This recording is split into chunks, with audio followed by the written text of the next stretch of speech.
Bom, bem-vindos ao painel de gestão de resíduos. Vou passar a palavra agora para o Mauro Haddad, diretor da SP Regula. Bom painel a todos. Bom dia. Falar tá funcionando? A pandemia trouxe as reuniões virtuais, né? Tá me ouvindo? E a gente sempre pega o microfone e quem está aqui na frente não sabe se está sendo ouvido. Bom dia a todos. Queria agradecer em nome da SP Regula o convite. Só uma pequena correção. Na verdade, eu sou gerente, estou lá como gerente de saneamento, né? Nessa questão aí de resíduos, não faço parte da diretoria colegiada, mas sou o gerente da área de resíduos lá da SP Regula. A SP Regula é uma autarquia especial que foi criada basicamente há um ano aqui na Prefeitura de São Paulo, para cuidar, para fazer o gerenciamento, fiscalização e acompanhamento dos contratos de concessão do município. Então, talvez vocês saibam que existia a ANLURB, que era a Autoridade Municipal de Limpeza do município, que centralizava todas as ações de resíduos lá, e essas ações foram divididas, então, entre a SP Regula, com os contratos de concessão, basicamente os dois grandes contratos de porta a porta, né, de coleta e destinação final dos resíduos, e os que eram chamados de divisíveis, e os indivisíveis, que é limpeza pública, varrição, tal, que estão lá na secretaria hoje, na Secretaria Executiva de Limpeza, lá nas subprefeituras, que acho que a Carol vai falar um pouco sobre isso. Então, hoje, na SP Regula, a gente tem só o desafio de fazer a coleta do resíduo de cerca aí de 12 milhões de pessoas, da maior cidade do país, né, aquilo que vocês já conhecem. E além do desafio natural desse momento de mudança, eu tenho falado que o grande desafio é a administração pública acompanhar a velocidade que está na palma da mão do cidadão hoje, das coisas que acontecem em 1, 2, 3 cliques, né? Então, eu acho que o grande desafio é a gente prestar um bom serviço, com um bom serviço na logística, né? na parte do transporte, um bom serviço no tratamento e um bom serviço na destinação final dos resíduos. Isso envolve tecnologia, isso envolve tecnologia da informação e tecnologia de engenharia, tecnologia realmente de tratamento de resíduos. E a gente tem um componente extra, que é a organização desse sistema, né, os grandes geradores, o incentivo, né, cada vez maior de um bom gerenciamento de resíduos, né, principalmente dos grandes geradores, a partir de 200 litros diário, o comércio ele se enquadra como grande gerador, e a partir desse volume ele tem que fazer a sua própria destinação. E o interessante é que ele faça a destinação, né, tanto dos orgânicos como da coleta seletiva, quer dizer, que faça uma boa gestão também do seu resíduo. Então, tenho a impressão, hoje, a gente tem essa inclusão, né, de tecnologias.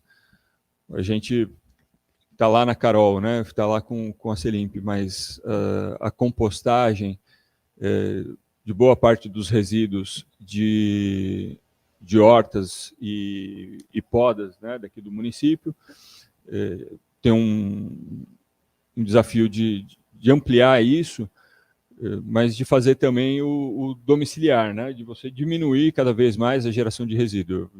O terceiro, talvez, não estava contando, mas o desafio da comunicação, né, da gente conversar com essas 12 milhões de pessoas de que o resíduo não dá mais para ser a lógica do afastamento, que você colocava, juntava tudo num cesto, do cesto você fechava o saco, deixava na porta de casa de manhã, quando você chegava no final do dia não tinha mais, alguém tinha levado, que você não sabia quem era, que a gente sabe que é a prefeitura, que levou para um aterro sanitário, que tem vida útil limitada, que gera impacto ambiental, enfim. Então, a gente tem que fazer essa comunicação de que aquilo que a pessoa consome em casa gera um impacto não só na própria casa dela, mas em toda a cidade, em toda uma bacia, enfim, esse desafio da comunicação que também acompanha essa lógica hoje das redes sociais, do celular, da internet, de ser uma comunicação dinâmica, de ser uma comunicação rápida,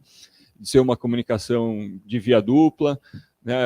As redes sociais é uma forma de comunicação do poder público. Aí a gente fala e quando a pessoa comenta lá na rede social, a gente não consegue atender o comentário dela, ela não acaba sendo uma via de mão dupla. Então a gente tem esse desafio também para enfrentar.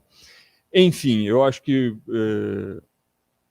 o cenário hoje da SP Regula é esse, né? A gente estuda a partir do novo período contratual a adoção dessas tecnologias. Nós estamos exatamente nesse ponto. Plano Nacional de Resíduos Sólidos, que tem, sei lá, 15 dias, nem isso, aponta, né, para tratamento, recuperação energética, tratamento biológico, o aumento da coleta seletiva, e é nisso que a gente tem trabalhado nesse momento, na inclusão dessas tecnologias, desses tipos, novos tratamentos, dentro do nosso contrato. Então, por isso que a Prefeitura de São Paulo criou uma agência especializada em contratos de concessão, para a gente poder fazer melhor essa modelagem, poder conversar com as tecnologias, com os mercados, de forma a prestar um bom atendimento para a população. Do ponto de vista da SP Regula, acho que, bem resumido, é isso, e a gente fica aberto aí depois para o debate. Obrigado.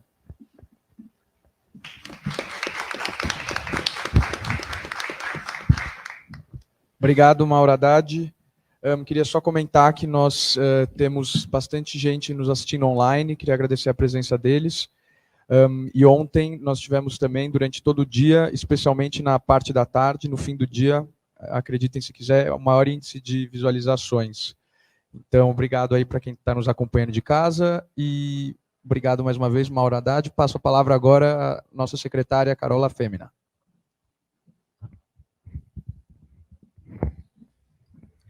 Bom dia, Francisco. Bom dia a todas, bom dia a todos. É um prazer estar aqui. Francisco, agradeça a secretária Marta pelo convite. Cumprimentar a Caroline, o Mauro, a Nádia, o Mundano. Compartilhar um pouquinho aqui da nossa Secretaria das Subprefeituras. Eu fiz alguns slides, eu queria compartilhar.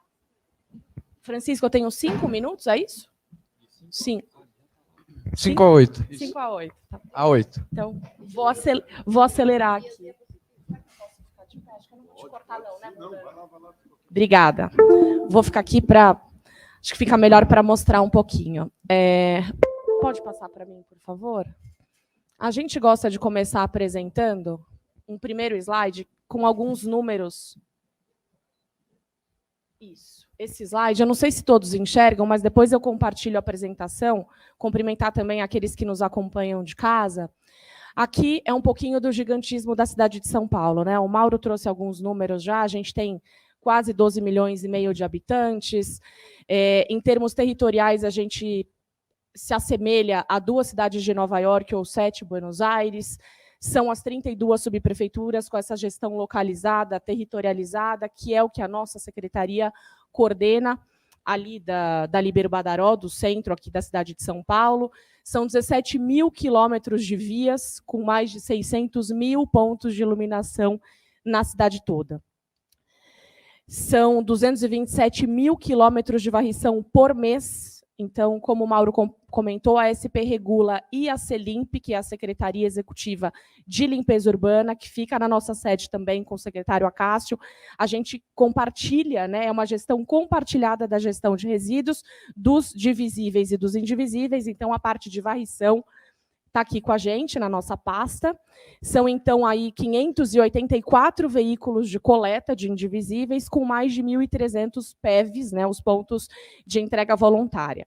Então, são cerca de 10 mil funcionários trabalhando na limpeza de indivisíveis na cidade diariamente, diuturnamente, na verdade, porque o trabalho acontece 24 horas por dia, né, acontece durante o dia e durante a noite. Pode passar, por favor. Aqui, entrando um pouquinho mais na nossa agenda de gestão de resíduos, efetivamente, os pátios de compostagem, que o Mauro também compartilhou. Hoje são 5 pátios de compostagem na cidade. O primeiro deles, acredito que muitos de vocês, né, esse público tão seleto e tão profissionalizado na área já conhece, que é o da Lapa. A gente também tem um na Sé, Moca, Ermelino e São Mateus, recebendo os seguintes resíduos, né? FLV, frutas, legumes e verduras, as palhas das feiras livres também, e a poda que vem picada dos nossos serviços de arborização urbana, né? De poda de árvore, e também os nossos serviços de áreas ajardinadas, que estão aí distribuídos nas 32 subprefeituras. Esses 5 pátios, então, recebem esses resíduos. Pode mudar o slide, por favor? A nossa produção é de aproximadamente 3 mil toneladas por ano de composto. Esse composto é retornado não só para a comunidade, então qualquer cidadão, qualquer munícipe ou qualquer comunidade, qualquer agricultor aqui da nossa cidade pode buscar esse composto, pode retirar gratuitamente esse composto. Inclusive, a gente tem aqui na entrada da Umapaz, a gente colocou um standzinho pequeno com compostos também para vocês levarem, para vocês conhecerem também um pouquinho. E também para a nossa secretaria, para os nossos serviços de áreas ajardinadas e de áreas verdes na cidade, e para outras secretarias, como é o caso da Secretaria do Verde e Meio Ambiente, que também nos cedia aqui na Umapaz. Então, esse composto retorna tanto para a manutenção de áreas verdes e parques, como para a comunidade como um todo. O planejamento é de mais 3 pátios de compostagem até o final dessa gestão, até o final de 2024. Pode mudar, por favor? Agora, no tocante aos ecopontos, são 122 unidades em operação hoje. A previsão é de entrega de mais 40 ecopontos até o final da gestão, até o final de 24. Eles recebem os resíduos volumosos, né, móveis, madeiras, podas de árvores, e também pequenas quantidades de entulho, até 1 metro cúbico por dia. Né, o local, obviamente, é totalmente gratuito, né, a entrega é voluntária, o munícipe que procura o ecoponto, recebendo, então, esses recicláveis secos nessas localidades. Pode mudar, por favor? Aqui um pouquinho falando já de varrição e de outros serviços de indivisíveis, como eu tinha comentado no início, né, são cerca de 10 mil funcionários trabalhando aí diuturnamente na cidade, e são mais de 3.800 funcionários na varrição, que dá aproximadamente aí 220 mil quilômetros de vias por mês. Então, é uma dimensão bastante expressiva, então a gente trouxe esses números exatamente para compartilhar o tamanho do desafio desses serviços aqui na nossa cidade. Pode mudar, por favor? Outro serviço que é executado pela CELIMP, pela Secretaria das Subprefeituras, é a requalificação de pontos de descarte irregular. É uma temática muito complexa nas agendas das cidades, né? A gente sabe que a gente precisa fortalecer, fazer um trabalho bastante intensivo de mudança cultural e de educação muito forte. Diversos outros painéis, né, Francisco, trataram sobre essa temática, sobre esse olhar, e aqui a gente trouxe um comparativo que eu gostaria de compartilhar com vocês, que é da redução de 70% dos pontos de descarte regular desde 2016 até agora. Então, no início da gestão, a gente tinha 4 mil pontos de descarte regular na cidade, e hoje a gente tem 1.230. A gente segue trabalhando de maneira muito intensa esses 1.230 pontos, e no tocante à requalificação, Em 2020, foram 900 pontos requalificados. No ano passado, em 21.118. E até o momento, nesse ano, a gente tem 278 pontos requalificados na cidade. O próximo slide mostra mais algumas fotinhos também do antes e depois dessas localidades. A gente faz um trabalho intenso com os subprefeitos diretamente, eles identificam esses pontos junto com a comunidade e a gente faz um trabalho articulado com a área central da secretaria também. Essa é uma outra iniciativa da secretaria que eu gostaria de compartilhar com os senhores. Eu trouxe até uma amostra aqui, um exemplo. Os senhores, quem está acompanhando a gente virtualmente não vai conseguir verificar a amostra, mas aqui a gente trouxe alguns desenhos explicando essa lógica, mas que é a reciclagem de materiais dos nossos serviços de pavimentação, né, de manutenção da malha asfáltica da cidade. Então, a gente vem utilizando na cidade tanto o RAP espumado como o RCC, que são esses materiais que vêm da fresa de asfalto da cidade, né, nas nossas obras e nos nossos serviços cotidianos. E com esses materiais, obviamente, além do ganho socioambiental, a gente também tem um ganho econômico, né, uma redução financeira orçamentária para a municipalidade. Pode mostrar o próximo slide, por favor. E a gente utiliza esse RAP espumado e esse RCC para substituir a brita, né? O resumo da operação é esse. Então, a gente aí atende, obviamente, vários dos ODS, a gente vem parcerizando com a Sabesp para que uma usina, especificamente na cidade de São Paulo, faça, né, produza esse RAP espumado e esse RCC, e ele é destinado a áreas não pavimentadas, a ruas de terra na cidade, né? Um dado que eu esqueci de falar do primeiro slide, que a gente sempre gosta de começar, Francisco, é de falar que a nossa cidade tem 30% do território que é zona rural. Muita gente não sabe, Nádia, muita gente que mora em São Paulo e que nasceu aqui não sabe, falam que é uma cidade cinza, mas nós temos 30% de zona rural, a gente tem mais de 500 famílias vivendo de agricultura urbana, de agricultura familiar.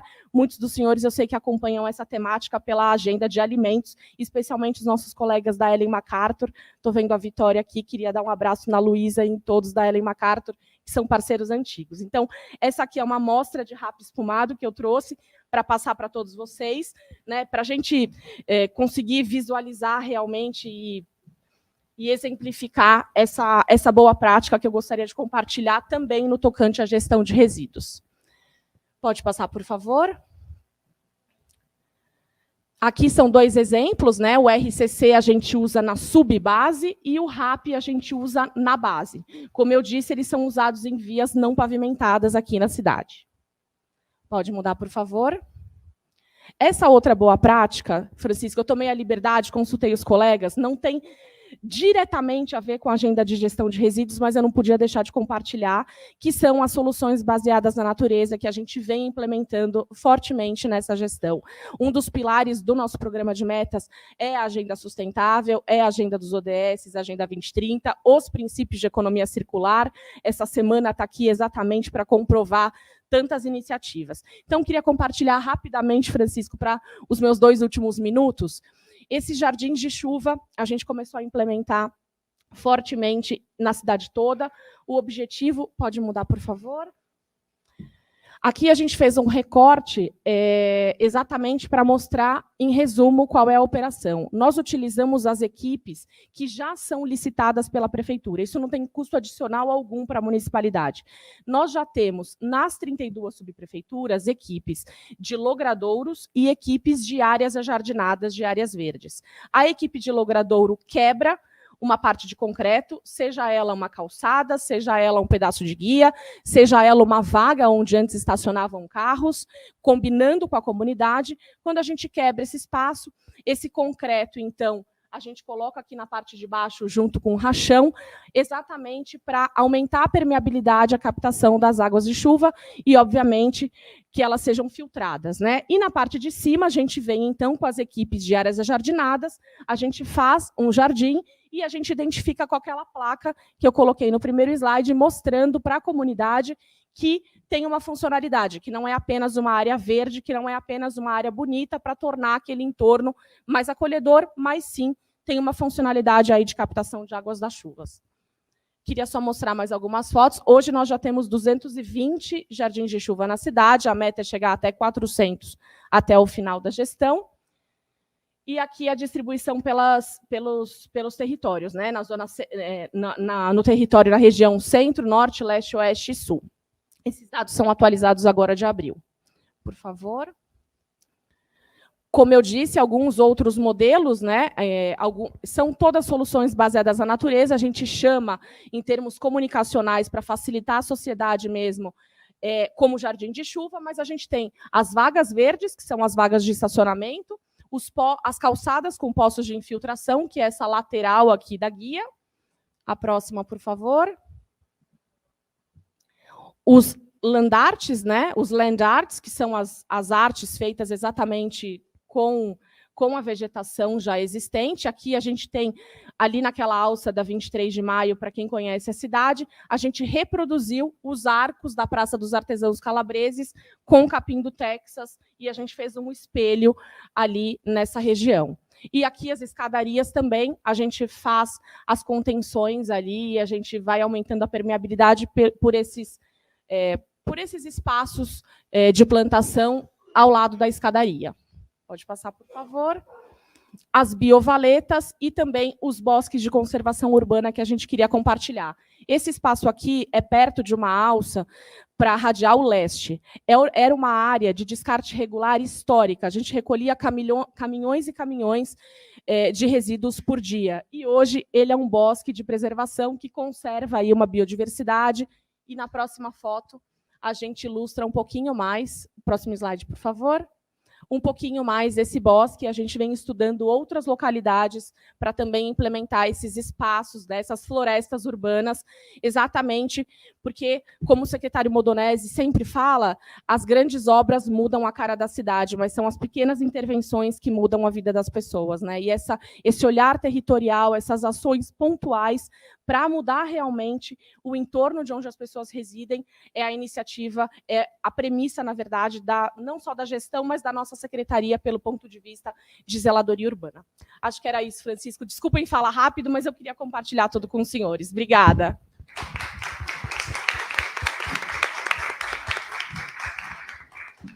Obrigado, secretária, e obrigado por colocar esses últimos slides aí, que são muito importantes para nós. Obrigado mesmo. Vou convidar agora a Caroline Kerestes, coordenadora das franquias Ugreen, para falar um pouquinho para nós.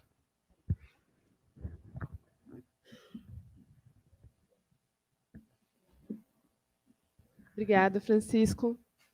Dá para me ouvir bem? Primeiro, bom dia a todas e a todos. Hoje eu estou aqui nesse painel representando a Ugreen, que é uma cooperativa de catadores de materiais recicláveis. Eu trabalho na coordenação da expansão do modelo Ugreen de cooperativa para outras cooperativas no estado de São Paulo e no Brasil.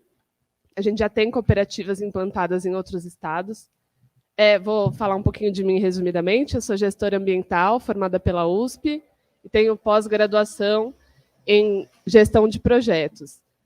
Já trabalhei com projeto de educação ambiental, já trabalhei em ONG, já trabalhei em empresa, e conheci a Ugreen, né, e sempre fui uma apaixonada pelo tema resíduos sólidos.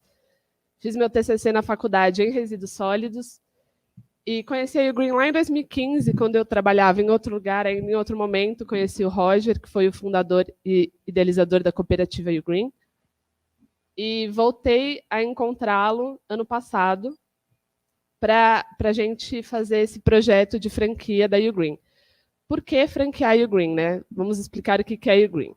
A Ugreen é uma cooperativa aqui em São Paulo considerada modelo, porque ela é uma cooperativa independente, né, que normalmente as cooperativas estão sempre vinculadas à prefeitura, porque a cooperativa precisa muito do apoio de alguém. Então, ou vai ser do setor privado ou vai ser do setor público, porque a cooperativa não consegue se manter só com venda de material.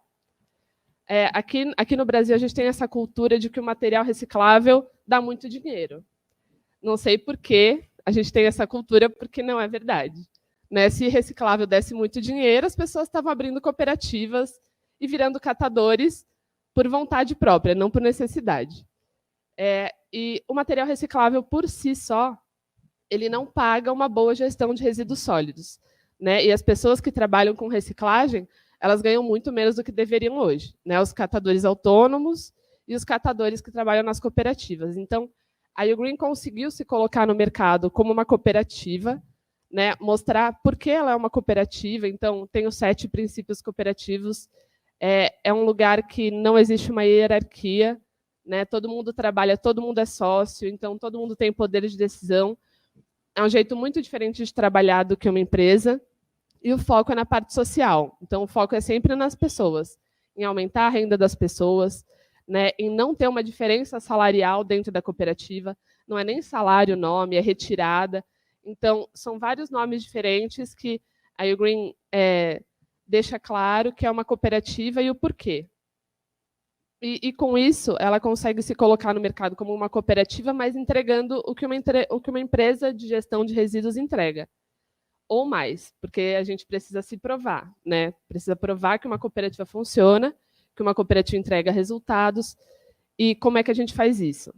A Ugreen tem uma rastreabilidade muito forte. Então, a gente sabe exatamente o peso do material que saiu da empresa e exatamente quanto daquilo foi recuperado, quanto veio de rejeito.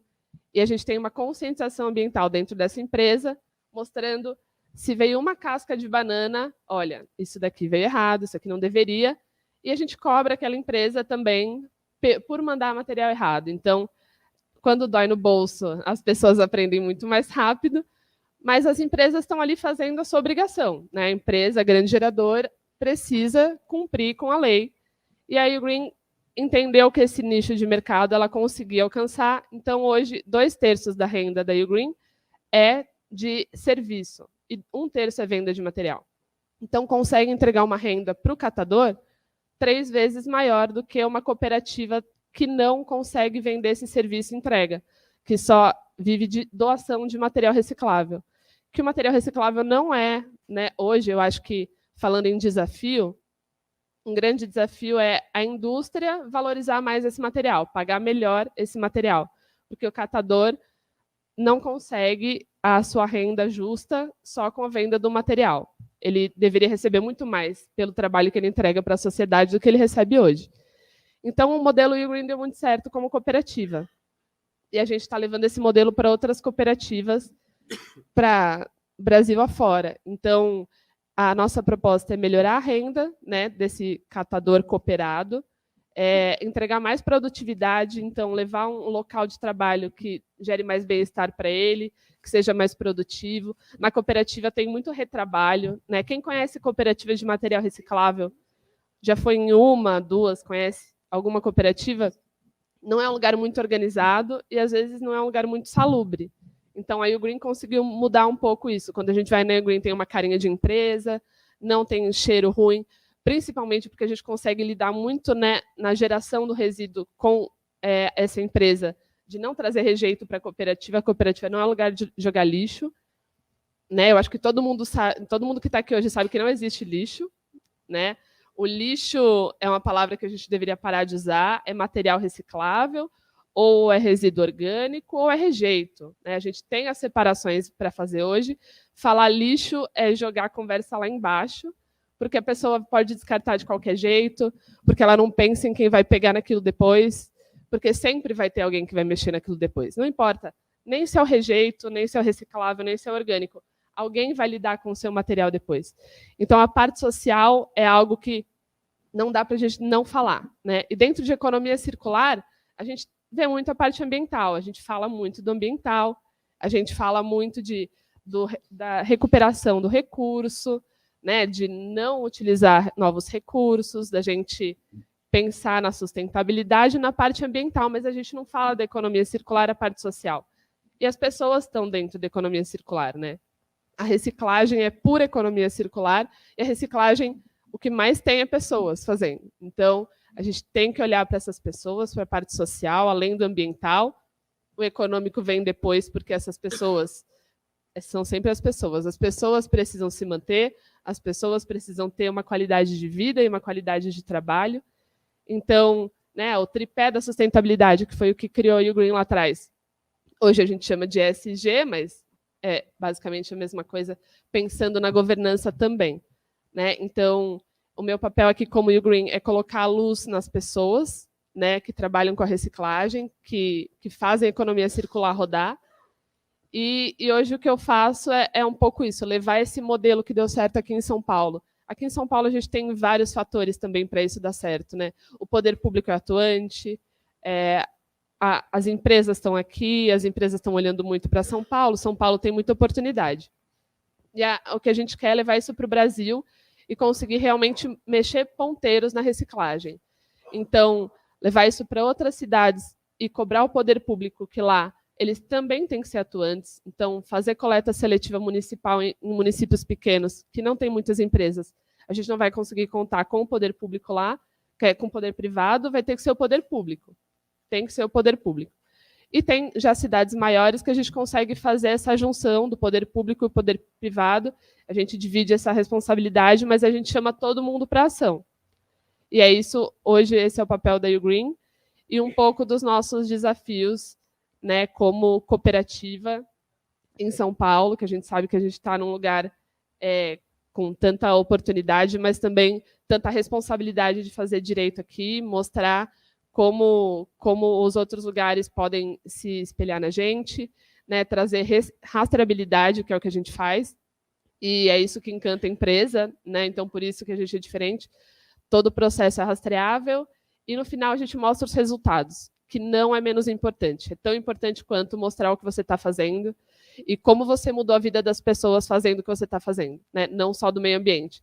O quanto a gente economizou de recurso, né? O quanto a gente salvou de árvore, a gente salvou de carbono, mas as pessoas que ganhavam 600 hoje ganharem 1.800 é mudar um patamar de vida de gente que trabalha hoje na Green, que são pessoas em situação de vulnerabilidade.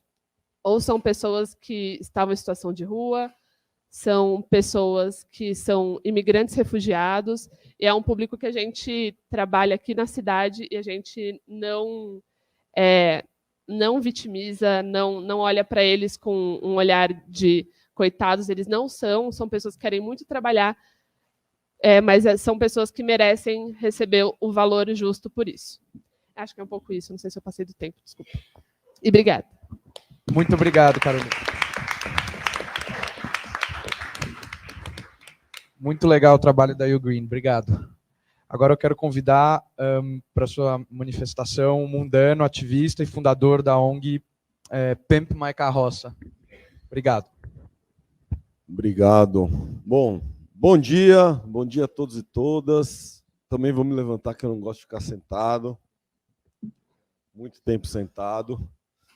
É muito interessante todos esses pontos de vistas, e a Carolina aqui também trouxe já bastante coisa sobre catadores, principalmente organizados, mas o que eu posso dizer é que não existe economia circular, gestão de resíduos e coleta seletiva sem catador.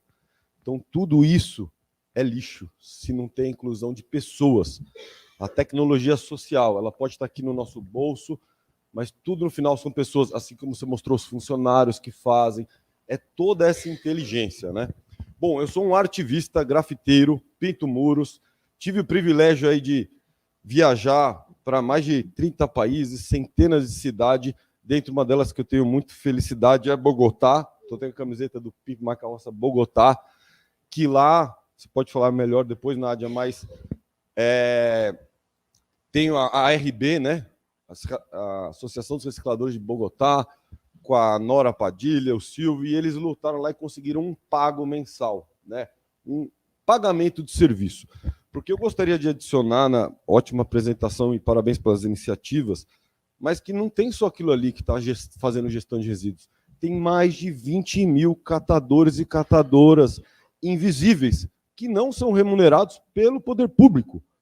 Os catadores estão fazendo limpeza pública, estão fazendo coleta seletiva, e também as empresas, as poluidoras. Então, eles estão fazendo logística reversa das empresas de modo gratuito.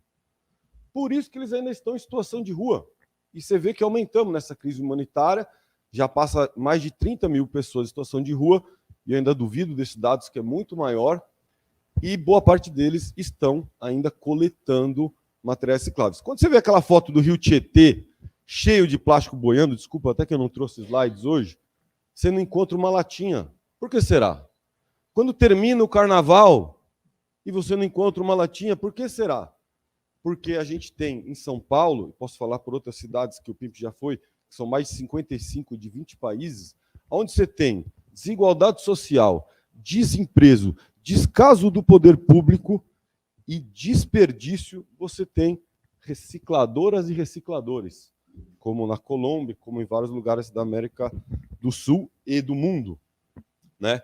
Então, o poder público está cego. Então, se a gente quer olhar, é uma vergonha a reciclagem na cidade de São Paulo e no Brasil. Digo isso com o peito cheio e de ter ido para esse Brasil profundo.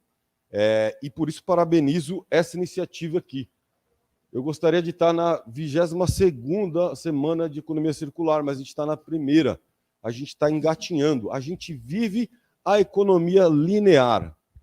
O segundo maior contrato, me corrija se estiver errado, é gestão de resíduos, coleta, limpeza pública, que é um desafio gigantesco, é assustador o tamanho da cidade de São Paulo. Mas a gente vive um modelo que a gente paga concessionárias com contratos viciados para pegar material reciclado, porque não está sendo separado, tem a culpa do cidadão, depois posso falar disso, pegar material reciclado e enterrar. É isso que é o modelo da cidade, pagando bilhões para empresas fazerem isso. Então, enquanto a gente viver esse modelo, a gente não vive economia circular. Isso é uma mentira, não é uma verdade. A gente está discutindo como iniciativas incríveis aqui que a gente pode chegar até lá. E a gente, quando a gente faz isso, a gente está pagando para enterrar dinheiro, pagando para enterrar renda de milhares de pessoas, né? Pagando para enterrar recursos naturais cada vez mais escassos. Nosso desafio para 2030 é sobrevivência dessas pessoas em vulnerabilidade, mas também do nosso planeta. O maior desafio até lá é emergência climática, né? Então, quando um catador, puxando seu carrinho de papelão, tira 300 quilos de papelão num dia, no final da semana ele preservou 50 árvores, milhares de litros de água, energia, o plástico é petróleo. Então, enquanto não tiver o pagamento do serviço para os catadores e catadoras,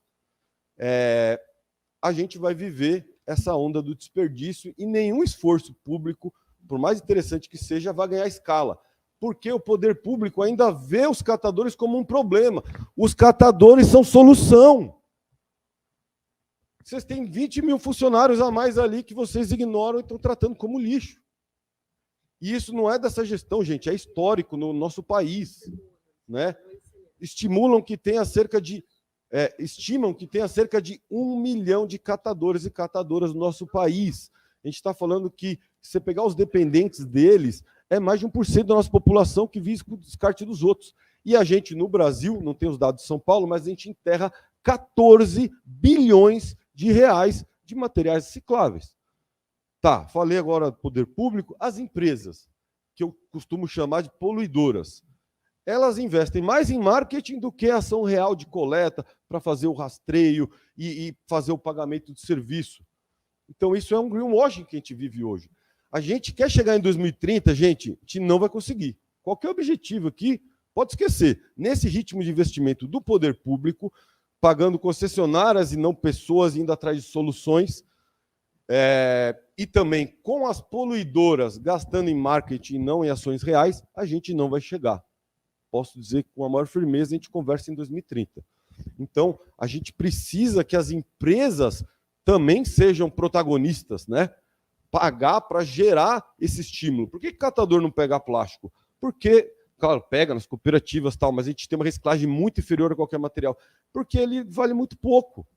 Não tem valor agregado, não estão pagando pelo serviço. Então, eu estimulo aí a SP Regula, para a gente fazer pilotos, né? Criar várias soluções, começar a pagar autônomos. Os ecopontos, a gente tem denúncias de corrupção, de cobrar, eles não são gratuitos. Por quê?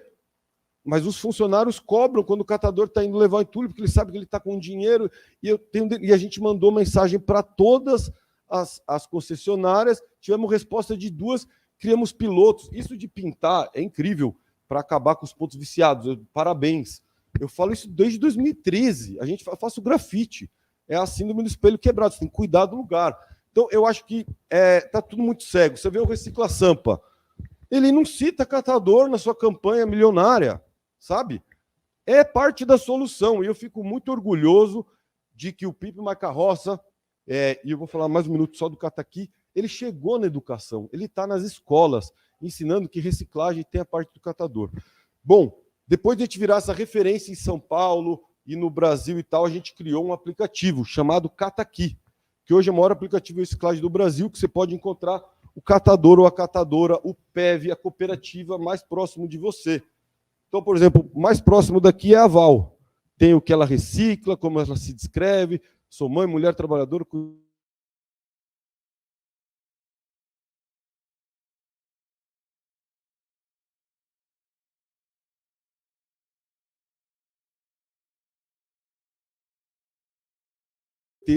De coletas contínuas, dando esse match. E é muito triste que esse aplicativo, que foi reconhecido na sede da Unesco em Paris, aqui em São Paulo ele está quase ilegal, porque a prefeitura não reconhece como uma alternativa. De novo, o Cataqui não vai fazer, não é a solução de nada, é uma solução integrada. A gente precisa das startups, de todos esses projetos, da Green espalhando outras, também cooperativas. Então, a gente precisa de tudo para encarar esse grande desafio, porque não existe economia circular sem o trabalho das catadoras e catadores. Muito obrigado.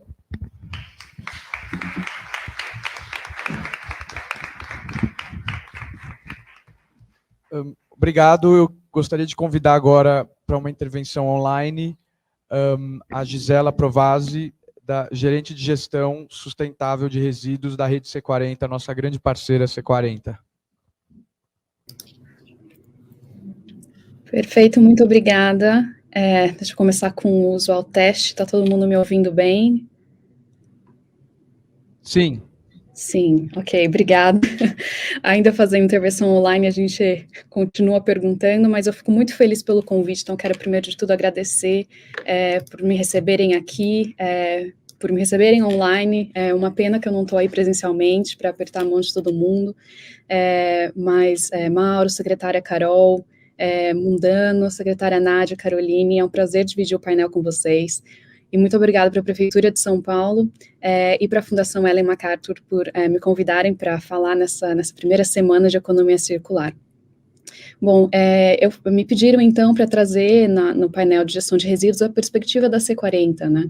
Então, eu vou falar um pouquinho para vocês, vou tentar aqui me atentar ao tempo para não passar, mas eu queria muito trazer então como que a C40 trabalha na questão de gestão de resíduos no contexto de economia circular. Bom, a C40 é uma organização, uma rede de cidades pela ação climática. Então, a nossa perspectiva no trabalho de gestão de resíduos na economia circular é de uma ação climática e ação climática inclusiva. Então, nós estamos olhando para como podemos reduzir as emissões dos gases de efeito estufa, né, contribuem para a crise climática no setor, aumentando nas mesmas ações a equidade e a resiliência da cidade, mas do setor de gestão de resíduos em si também. Bom, na C40 somos uma rede de megacidades ou de cidades inovadoras. Então, isso significa que, na nossa perspectiva, nós tentamos trazer essas megacidades como exemplos. A gente acredita que são cidades que têm a capacidade e o potencial de estabelecer o grau mais elevado de ambição, de liderar pelo exemplo, inclusive além das determinações nacionais de tal e tal país, mostrando a viabilidade, impulsionando mercados, trabalhando com o setor privado para ir além de regulamentações existentes, mas estabelecer parcerias, além de regras ou acordos internacionais, geralmente não vinculantes também. E, principalmente, a gente olha para o papel da gestão municipal, na gestão de resíduos de maneira circular, que é um papel, claro, regulatório, fiscalizatório, de definição de sistemas, mas também de criação de hábitos, de educação e de capacitação de profissionais. Bom, a partir dessa perspectiva, também eu gostaria de lembrar, só um segundo, voltando um passo atrás, de me apresentar. Então, eu sou a gestora da rede de gestão de resíduos da C40. Nós temos duas redes, e eu lidero principalmente a troca de conhecimento entre cidades de países em desenvolvimento. Então, eu vou trazer mais essa perspectiva, que são cidades, então, da América Latina, de África, e dos países da Ásia em desenvolvimento, mas que também são pontos válidos para toda e qualquer cidade, mega cidade, pequena cidade, que estão ainda no caminho para alcançar a coleta universal de resíduos, uma gestão sustentável e etc. Bom, então, nas cidades, neste contexto, quais são os maiores desafios para essa gestão de resíduos rumo a uma gestão que a gente vai chamar de gestão de materiais? Então, como outros painelistas estavam falando, não existe lixo, a gente não precisa nem falar de resíduos sólidos, são materiais que circulam. Bom, primeiramente, o maior desafio, como também já foi mencionado aqui, é a escala do problema, do desafio, não vamos chamar de problema, mas é a escala do desafio, principalmente numa cidade como São Paulo. Então, para transformar essa gestão de resíduos em gestão de material, a gente não tem tempo de parar e planejar. A gente não tem tempo de falar, segura aí a geração de resíduos que vamos agora bolar um plano novo. Não. Então, como que a gente pode efetuar essa transição enquanto ainda oferecendo serviços de qualidade para a gestão de resíduos de uma quantidade enorme e sempre crescente de resíduos sólidos urbanos? Porque seja pelo desenvolvimento do poder de compra ou pelo lado inverso até, pelo baixo valor dos materiais, embalagens descartáveis, a geração de resíduo é crescente exponencialmente nos países em desenvolvimento, como é o caso do Brasil e em São Paulo. Bom, no mesmo sentido, a gente também pode olhar do desafio orçamentário. Então, o orçamento dedicado ao serviço público de gestão é geralmente definido em lei. Em muitas cidades a gente vê um desafio onde o orçamento é definido por critérios ultrapassados ou que não foram feitos para evoluir adequadamente junto com a crescente geração de resíduos, que é uma crescente que também significa que os custos são crescentes. Mas a gestão de resíduos sólidos urbanos é um serviço público urbano que deve ser coberto por taxas, por tarifas e etc., subsidiado adequadamente. Infelizmente, no caso desse desafio em particular, a gente está vendo que as cidades brasileiras agora têm um contexto, um encaminhamento mais adequado nesse sentido.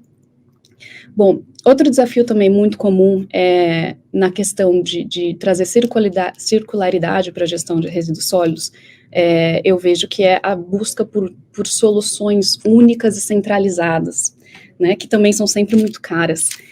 Antes mesmo da cidade desenvolver uma base sólida de sistemas, de soluções que já são conhecidas, que são inclusivas de comunidades de catadores, com certeza, e que são circulares e em pequena e média escala, que se implementadas pela cidade toda, como, por exemplo, no caso dos pátios de compostagem de São Paulo, que a gente estava ouvindo da secretária, são soluções de pequena e média escala, que são dispersas na cidade, mas que trazem um resultado amplificado, que ainda permitem a evolução dos sistemas e, inclusive, esforços na redução de geração de resíduos, enquanto ainda sendo sustentáveis economicamente. Então, é uma bandeira muito grande de trazer essa inclusão e essa descentralização do sistema de gestão como uma forma de possibilitar avanços no sentido da economia circular e da redução na geração de resíduos.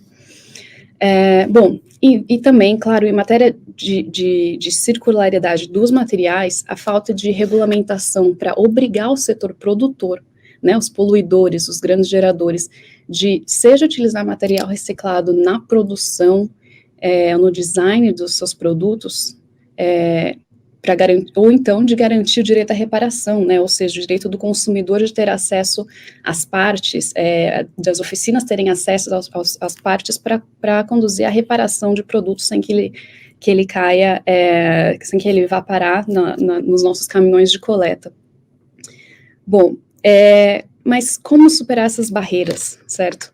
E é aí que a C40 tenta auxiliar as cidades, né? A gente traz as cidades de todo o planeta, de todas as regiões, e para compartilhar experiências, para comparar os desafios, e esses que eu listei são realmente desafios que são compartilhados entre todas as cidades com quem eu trabalho, e também compartilhar o que funciona como estratégia para superar essas barreiras, o que já foi tentado, o que não, como que a gente pode replicar.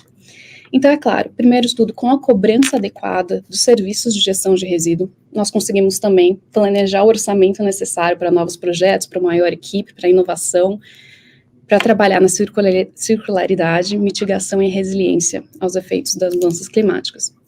É claro que vontade política é muito importante, assim como uma abordagem sistêmica. Então, incluir todos os setores e todos os atores relevantes, não só o gerador e o produtor, mas como a gente está falando, é o setor público, é o setor privado e é o setor informal.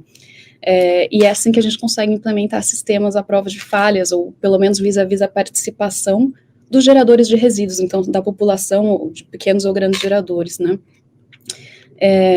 Então, a gente vê que seguindo essa lógica, começando com projetos pilotos, em pequenas e média escala, de novo, que são incrementáveis, que podem se replicar pela cidade, que podem crescer em escala, que trazem ensinamentos, influências de outras cidades que já tentaram coisas similares, é aí que a gente vê a cidade realmente desbloqueando essas barreiras. Eu também gostaria de tocar no ponto da participação popular, né? Então, quando a gente fala em desafios de iniciativas circulares, muito se atribui a falta de conscientização ou de boa vontade da população, o que com certeza é uma grande parte, principalmente a educação é essencial, é claro, mas na C40 a gente tem também buscado incentivar a análise pela uma perspectiva científica de mudança comportamental. Então, realmente uma análise de como trazer essa mudança cultural, que é, na verdade, é uma mudança de hábitos, e a mudança de hábitos se constrói com sistemas de incentivo, de conveniência e compreensão, né, de como o sistema vai funcionar. Então, a pessoa tem que entender e ela tem que conseguir participar. Então, como que a C40 pretende auxiliar as cidades para terminar, só um segundinho, desculpa. Como que a C40 pretende auxiliar as cidades daqui para frente, principalmente nessa década da ação? Bom, a C40 traz um plano de apoiar as cidades no percurso ao lixo zero. Então, para nós, o lixo zero é um percurso, as cidades têm que começar a partir do seu próprio contexto, estudando nossas próprias estruturas existentes e fazer todo o possível para transformar para chegar no lixo zero, mas obedecendo toda essa escala. O enfoque atual também é muito grande em metano, então falando de mudanças climáticas, a gente percebe que, bom, o principal contribuinte no setor de resíduos é o metano de aterros sanitários e de lixões, etc., que vem dos resíduos orgânicos. Então, com dados das cidades da C40, podemos ver que a gente pode trazer uma redução de 60% das emissões de metano do setor de resíduos até 2030 com soluções já existentes e sustentáveis. Na C40 nós temos também cidades que já assumiram um compromisso rumo ao lixo zero, pelo qual até 2030 vai haver uma redução em 50% da quantidade absoluta de resíduos destinados ao aterro sanitário em comparação com 2015, e também uma redução em 15% da geração total de resíduos na cidade para o mesmo período. E agora nós estamos trabalhando numa folha de rotas para cidades da América Latina, África e Ásia, para criar uma plataforma de liderança, de exemplo e de ambição, para atuar no mesmo sentido, com grandes resultados até 2030, e em seguida 2040 também ao lixo zero, como as cidades que eu mencionei anteriormente. Nós sabemos hoje que nas cidades, com esses dados da C40, cada quilo de resíduo orgânico nas maiores cidades em desenvolvimento do globo tem o mesmo impacto em equivalente de carbono que a combustão de 1 litro de gasolina. Nós temos também muito enfoque em plásticos, nós sabemos que nessas cidades é muito relevante em questão de resiliência e inclusão do setor informal, e com também a discussão agora na ONU para o novo acordo para o fim da poluição plástica, nós esperamos muita ação nesta década, e vamos auxiliar nossas cidades a fazer o melhor e trazer a ambição e o exemplo para o resto do país e para o resto das regiões onde a gente trabalha. Bom, Era isso que eu queria trazer sobre a nossa perspectiva da C40 trabalhando com as cidades. Eu espero que eu tenha contribuído para a conversa em relação à economia circular, em gestão de resíduos para economia circular, especificamente em cidades. Eu convido vocês a olharem o site da C40, c40.org, para saber mais do que a gente está fazendo. Eu fico à disposição para qualquer pergunta. Muito obrigada.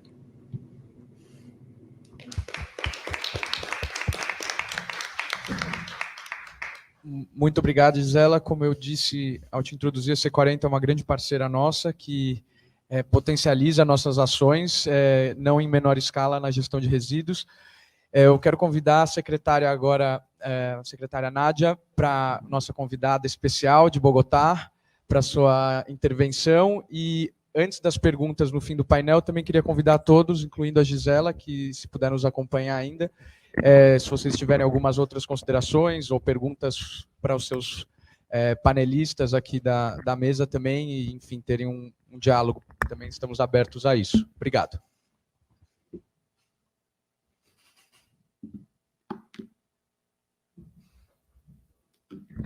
Muy buenos días. Mi intervención va a ser en español por si, como dijo mi colega Carolina ayer, alguien quiere ir por traductor, agradeciéndolo a nuestro equipo de traducción que nos está acompañando, haciendo un gran esfuerzo para poder entender cada una de sus presentaciones. Mi nombre es Nadia Rangel, tengo la oportunidad de liderar una secretaría que, como les comentaba ayer a varios de ustedes, trabaja distintos temas en la ciudad. Uno primero es la producción y el acceso a la vivienda desde la Secretaría de Hábitat, es como nuestro gran negocio, nuestra gran tarea. Tenemos todos los temas de desarrollo urbano y adicionalmente una tarea muy importante y es la prestación de los servicios públicos dentro del sector administrativo, donde tenemos las empresas de servicios públicos y una unidad que es la unidad de servicios públicos que se llama la UAES,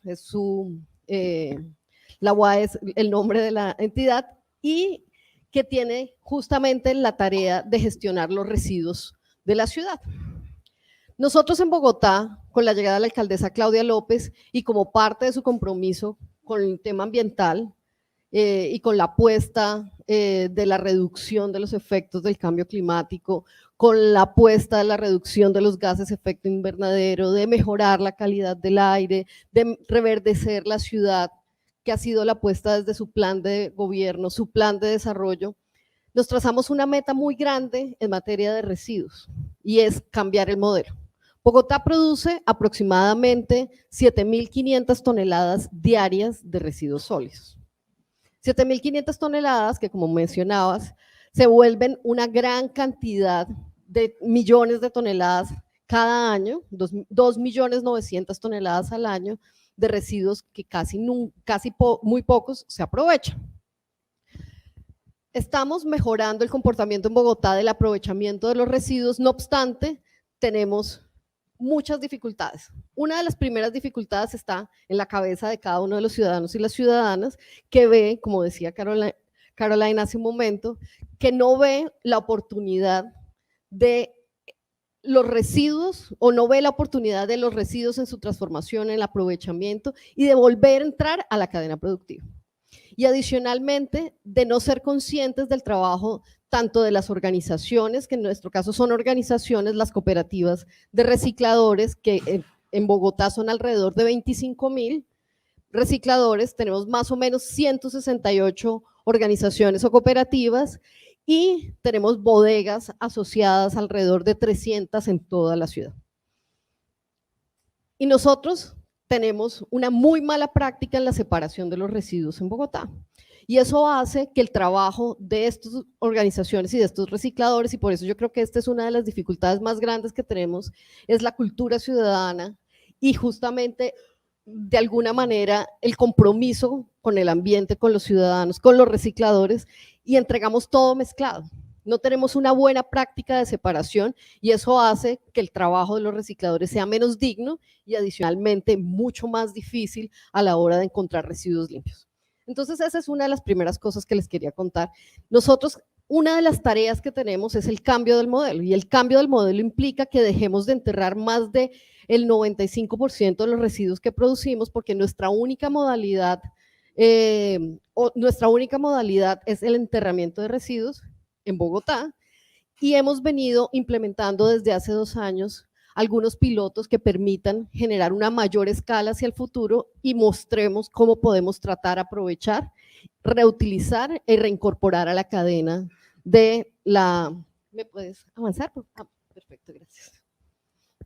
Y cómo podemos reincorporar a la cadena productiva estos residuos. Entonces, esta es la situación actual de la ciudad de Bogotá. Como les decía, nosotros mandamos al relleno sanitario la mayor cantidad de residuos en nuestro relleno, se llama Doña Juana. El año pasado tuvimos la oportunidad de hacer nuestro master plan y en el marco del master plan y en el marco de esta nueva planeación de la ciudad, hicimos un cambio y pasamos de relleno sanitario a parque tecnológico de innovación Doña Juana, buscando que podamos desarrollar justamente en ese predio muchas actividades distintas distintas al enterramiento y que podamos implementar tecnologías como parte de ese cambio del modelo para poder aprovechar y tratar bastantes residuos. Entonces, la idea es que nuestro reciclaje es muy poco y adicionalmente nuestro reuso y minimización, toda la eliminación de la que nos hablaba ayer Luisa, desde Ellen, toda esa apuesta por reducir el consumo, por reducir la producción o ser más conscientes en la producción, pues también es muy poca en Bogotá. Cada vez somos más conscientes. Carolina, mi colega, viene trabajando en el clúster de la moda justamente para poder incorporar muchos más materiales y adicionalmente trabaja estamos en el marco de la formulación de varias políticas y en el marco de la formulación de esas políticas, una de esas políticas es la producción responsable, no solo el consumo, sino la producción. Y queremos hacer una transición a invertir justamente esta tradición con la que venimos en Bogotá de todo llevarlo al relleno sanitario y es reducir, reusar y reciclar, aprovechar más residuos, tratar algunos residuos y nosotros en este momento nos encontramos en estructuración del modelo de termovalorización, queremos incorporar como parte del tratamiento de los residuos la termovalorización, la tecnología, y que lo que se entierre sea eso que no puede por cuestiones ambientales termovalorizarse y que necesariamente tenga que enterrarse y que sea muy poco. Y por eso Bogotá le apuesta a esta transición, especialmente con 9 líneas estratégicas. Una, que es una de las más difíciles porque los cambios culturales no son cambios que se dan en 6 meses, en 1 año, sino que son de mucho tiempo y que están muy relacionados con la educación de largo plazo, es la cultura ciudadana, como les decía ahora. Necesitamos ser más conscientes, no solamente del trabajo de nuestros recicladores y de nuestras organizaciones, sino también de ser más conscientes con el ambiente y la necesidad justamente de reducir los efectos que tiene una mala práctica de la gestión de los residuos. Una segunda, muy relacionada con las organizaciones y lo que mencionaba Mundano hace un momento, está relacionada con las acciones afirmativas. Bogotá incorporó, o Bogotá, a través de su Corte Constitucional, que es la máxima corte, garantizó los derechos de los recicladores y los volvió sujetos especiales de protección constitucional. Y eso hace que efectivamente el Estado deba garantizar condiciones de fortalecimiento y de amparo a los recicladores. Y eso es una gran apuesta y nosotros venimos trabajando en fortalecer las organizaciones, en apoyarlas y adicionalmente ellos hacen parte en Bogotá de la tarifa. La tarifa de aseo o lo que se cobra la cuenta de aseo se le paga una parte a los recicladores en el componente de aprovechamiento. Hablábamos con Daniel al principio de nuestra llegada a Sao Paulo que justamente nosotros tenemos una dificultad regulatoria en Colombia y está relacionada esa dificultad regulatoria con un tema. Y es que nosotros tenemos no un incentivo, sino un desincentivo para el aprovechamiento, porque nosotros cobramos el aprovechamiento y hemos visto cómo otras ciudades y otros países no cobran el aprovechamiento y eso incentiva más que la gente efectivamente puede aprovechar y garantizar que eso no está cobrado y se vuelve una buena práctica como un incentivo de alguna forma económico para que estimule mucho más justamente el aprovechamiento. En Bogotá se cobra y eso ha hecho que suba más la tarifa, entonces la gente no encuentra un incentivo apropiado a que asocie el aprovechamiento a una mejora también, no solo en el ambiente, sino en la calidad económica. Nosotros no tenemos rutas selectivas, lo hablábamos también con Daniel, y esa falta de ruta selectiva para saber que no le recogen a uno los residuos mezclados, también desincentiva mucho a la población. Entonces, aquí trabajamos mucho en estos temas de las acciones afirmativas para fortalecer las organizaciones de recicladores y adicionalmente para que puedan ellos avanzar y tener una mayor dignidad en su trabajo. Una tercera es las cadenas de valor, que eso es lo que viene trabajando justamente nuestra unidad y nuestra Secretaría de Medio Ambiente, para encontrar y la Secretaría de Desarrollo Económico. Entonces, junto con el sector privado, encontramos cadenas de valor para los distintos productos y para que a la final puedan ser valorizados económicamente e incorporarse nuevamente a la cadena productiva. Acá tenemos lo que les contábamos, el predio del Parque de Innovación y Tecnológico Doña Juana como una de las líneas de transformación del modelo y todo lo que tiene que ver con articulación institucional, áreas públicas más limpias. Bogotá viene sufriendo en este momento justamente, y lo mencionaba Mundano hace un momento, con problemas porque muchas personas encuentran en los residuos un ingreso. Entonces, estamos teniendo problemas en la calle de falta de limpieza porque la gente que no necesariamente está asociada a organizaciones de recicladores, sino personas que con la pandemia empezaron efectivamente a encontrar en el reciclaje o en la recuperación de material con más precisión la posibilidad de tener algo de ingreso para su diario. Entonces, estamos en una campaña justamente para hacer áreas públicas más limpias. ¿Cuáles son los avances que hemos tenido? Entonces, en este caso hemos tenido algunos avances en materia de residuos plásticos. Primero, por ejemplo, crear y poner en funcionamiento un centro especializado de aprovechamiento de plásticos. ¿Cuáles son los avances? Los avances es que el año pasado ya empezamos a producir, o más bien a aprovechar 400 toneladas días de plástico que equivalen al 32% respecto a lo que se va a nuestro relleno sanitario. En el 2021 se llevó a cabo adicionalmente la adquisición y suministro, la adquisición de maquinaria y la instalación de equipos, y en el mes de octubre la idea es que se ponga en funcionamiento ya la transformación, ya no solamente es el acopio y demás, sino también la transformación, y vamos a ver ejemplos de lo que estamos haciendo en materia de producción de madera plástica, por ejemplo, para mobiliario urbano.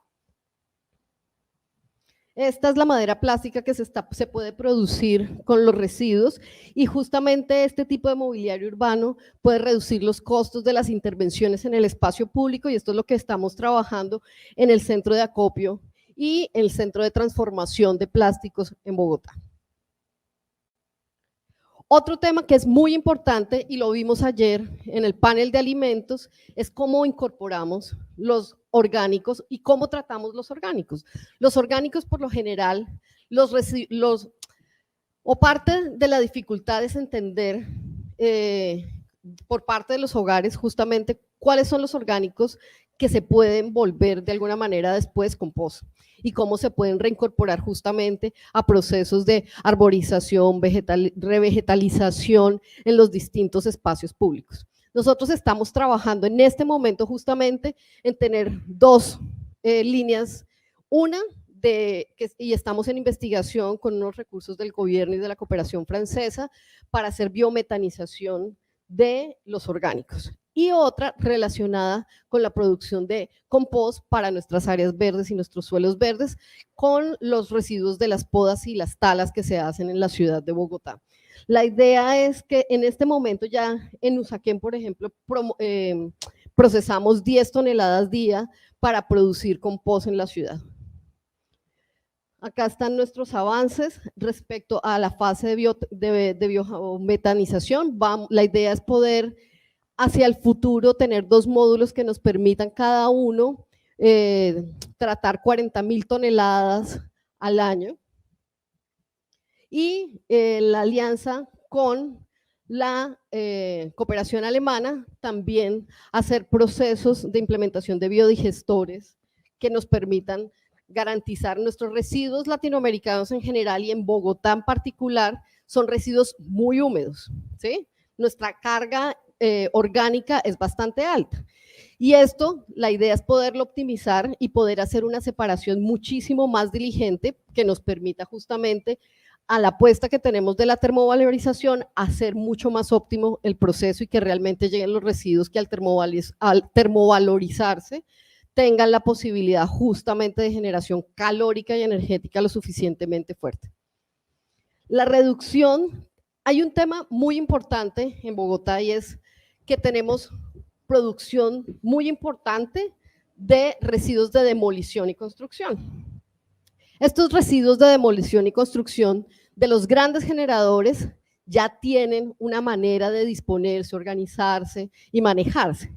Tenemos dificultades con los pequeños generadores, que son los residuos domiciliarios de quien hace efectivamente una remodelación en casa, del local que se organiza y cambia y los están dejando en calle y eso hace parte justamente del problema de limpieza en Bogotá. Y tenemos algunos puntos críticos dispersos por la ciudad que de alguna manera generan mucho impacto. Un minuto ya, perdón. Es que me emociono, ¿sí ven? Yo les dije que era habloncísima, como les dije ayer y todo el mundo se... Y tenemos un desafío muy grande con esos pequeños generadores de residuos de demolición y construcción y estamos poniendo en operación una nueva modalidad de poder llegar a un acuerdo ciudadano justamente para que estos residuos no los dejen en calle. Y por último, y nuestra gran apuesta, es hacer dentro del Parque de Innovación Doña Juana una planta de termovalorización. Esta es una estructuración de una licitación internacional que está en curso en Bogotá, que la idea es que nos permita termovalorizar de esos 6.500 toneladas que se van, de las 7.500 que producimos, estamos aprovechando alrededor de 1.000, y estamos enterrando más o menos 6.500.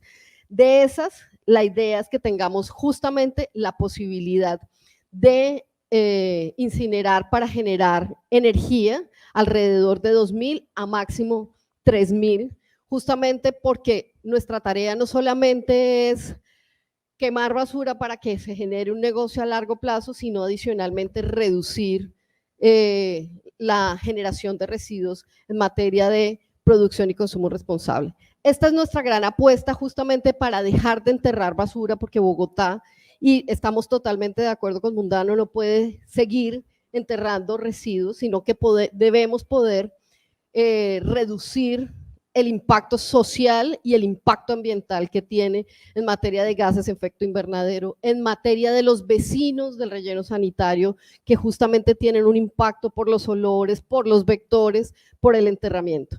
Entonces, Bogotá le apuesta, para cerrar mi intervención, le apuesta a 4 cosas: a un cambio en el modelo de la gestión de los residuos, basado no solamente en la incorporación de tecnologías, sino en un cambio cultural que es necesario justamente para garantizar la sostenibilidad social y ambiental. Muchas gracias.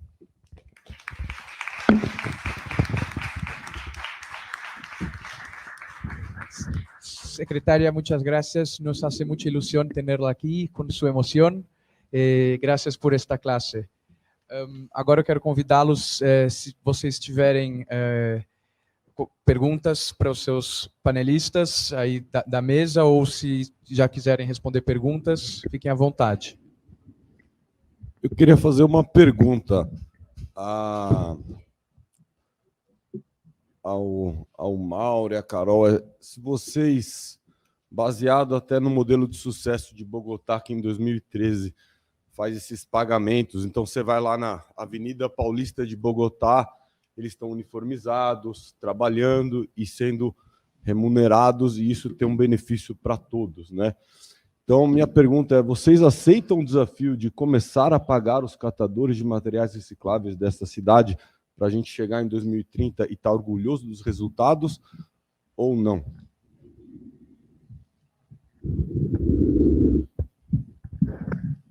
Eu não fui votado para responder isso. Mas, Carol, depois você me defende lá. Ô Mundano, eu acho assim, eu concordo com você em, sei lá, acho que 95%, 98% da sua fala. E eu concordo, eu acho que as cooperativas elas devem ser pagas pagamento por serviço ambiental. Eu acho que faz parte do modelo, deveria fazer parte do modelo o PSA. Inclusive, em outros lugares por onde eu passei, eu tentei implementar isso também. E te digo uma coisa, não sei porquê, muito difícil implementar mudanças, não nesse setor, mas no poder público de forma geral. A gente cansado de ouvir da tal da burocracia e etc. e tal. E a gente tem uma dificuldade de mudança de modelo, que eu também não sei exatamente de onde vem, mas eu concordo com você. Eu acho que esse é um desafio. Estamos hoje lá na Regula, trabalhando exatamente numa construção de um novo modelo com as cooperativas, né? A hora que eu falei do celular, é o Cataqui, né? A gente não consegue dar essa resposta na velocidade que o Cataqui dá. É o modelo da Ugreen, que é um modelo novo, que na lei de 20 anos atrás não tinha nem celular, não tinha nem smartphone, quanto mais Ugreen e Cataqui, percebe? Então, esse é o desafio nosso. Quando eu falo assim, a gente tem que estar na velocidade, é para isso. Então, vou falar de novo. Eu, Mauro, hoje, gerente da SP Regula, de saneamento ambiental, responsável sou o gestor dos 2 contratos. Eu acho que a gente tem que ter um novo modelo de conversa, de governança com as cooperativas. A gente tem um baita desafio hoje, a Carol sabe bem disso. Você falou no número, né? Oficialmente, pelo censo que foi feito pela prefeitura, 31 mil pessoas morando na rua e vivendo, boa parte desses 31 mil pessoas vivendo desses resíduos, vivendo disso. E a gente precisa estar atento a isso, né? Cuidar dessas pessoas. Eu, sempre que vai uma cooperativa lá, eu falo, nós vamos tentar levar a Secretaria de Educação, levar a saúde junto, levar a assistência social, de forma que a cooperativa não seja um amontoado de pessoas, seja um local, como a Carol falou aqui, que a Ugreen e boa parte das nossas cooperativas. Por isso que a gente acaba sendo um pouco rigoroso quando traz dentro dos sistemas cooperativas, porque ela tem que ser salubre, tem que ter lá, tal. E eu tenho convicção, não é convicção, convicção seria pessoal, né? Uma coisa assim, pessoal. Os dados mostram a evolução nos últimos 5, 6 anos da questão dos catadores na cidade, com a inclusão das megas centrais, pagamento de 13º, que não é salário, mas uma retirada através do fundo que é tido lá das cooperativas.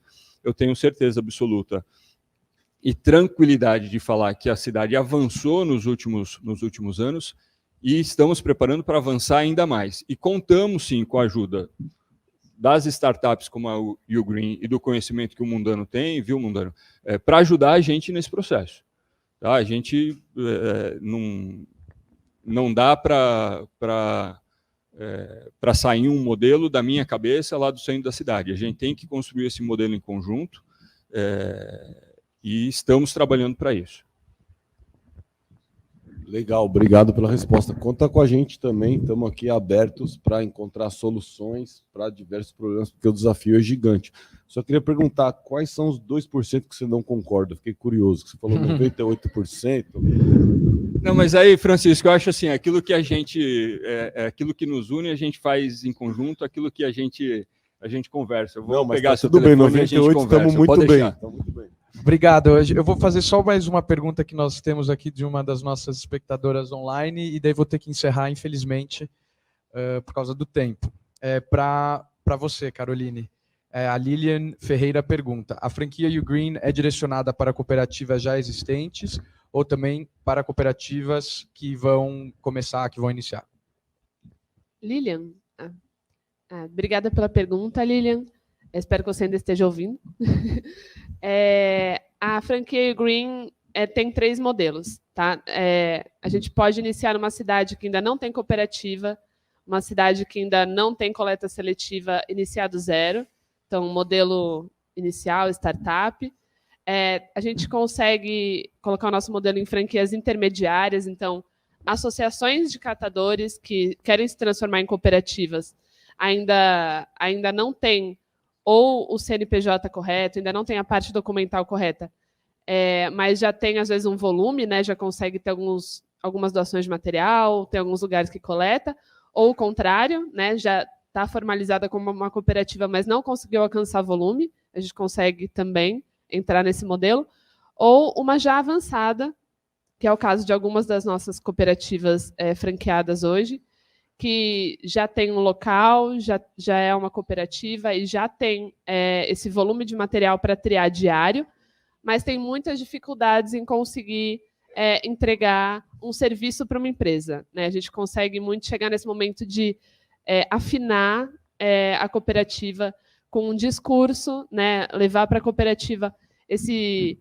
entendimento de que ela pode se colocar como uma cooperativa no mercado, entregando serviço muito bom que uma empresa entregaria, ou até melhor, porque a gente traz essa pauta ESG, a gente traz essa renda para o cooperado que é mais igual do que numa empresa, que, só para colocar um dado, em empresas, às vezes, do menor para o maior salário tem uma diferença de 70 vezes. Né? Que se uma pessoa ganhar 1.000 lá embaixo, tem alguém ganhando 70 mil lá em cima, ou nesse tipo. E na cooperativa Ugreen, a gente colocou um máximo de 6 vezes o quanto a pessoa pode ganhar, né, de quem ganha mais para quem ganha menos. Então, se alguém quer ganhar 70 mil, tem que fazer alguém ganhar 10 mil na base. Então, é isso que a gente quer levar, né, como modelo para as cooperativas Brasil afora. Então, um modelo mais justo, que traga uma melhor renda para a base e que traga um lugar de trabalho muito legal, muito organizado, muito produtivo. Obrigada. Obrigado. Nós temos 2 perguntas aqui do salão, mas eu gostaria de convidar os nossos panelistas, de repente, ou os nossos espectadores, a fazerem a pergunta diretamente aos panelistas, porque eu vou ter que encerrar, senão nós vamos atrapalhar os próximos painéis aí, que eu sei que é muito rico o debate, mas infelizmente é uma questão de tempo. Obrigado. Obrigado pela participação de todos, obrigado para quem nos assistiu em casa. Por favor, continuem conosco. Ontem tivemos, durante o dia todo, mais de 700 pessoas online, e fora as pessoas que estavam aqui. Então, vamos ver se a gente consegue continuar hoje com esse índice. Obrigado a todos.